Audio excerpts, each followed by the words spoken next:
Hamdın hamdi Hudi ey Müslüman, daima peygamberi ahir zaman. Ev Hüdayi ku hüdaya daima, nimeta hoş dini İslam daima. Nimet her nimeti hoştur eve, minnet her minneti mestur eve. Küme İmam Ali bin Rabbi Azim, ev müşerrefun bu Kur'an-ı Kerim.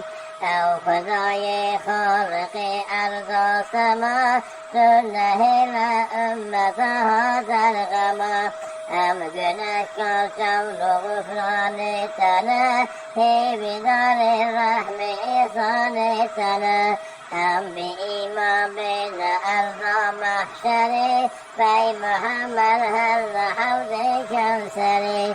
Ey Muhammed ey şefii ümmeti, Hadi-i Mehdi Habibi Hazreti.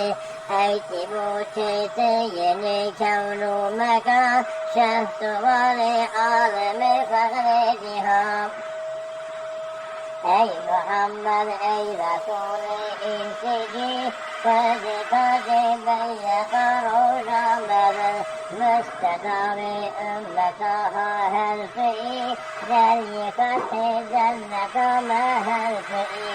Ey Muhammed ey İmam-ı Enbiya, Ey ruhi cayani evliya.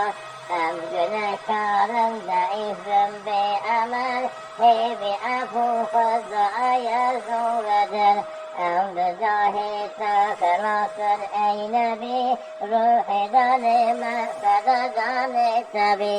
Hüzci eşkadında beşer berdevar, Ser Muhammed esselatu vesselam. Selatullah, selamullah, aleyke ya Resulallah. Selatullah, selamullah, aleyke ya Habiballah.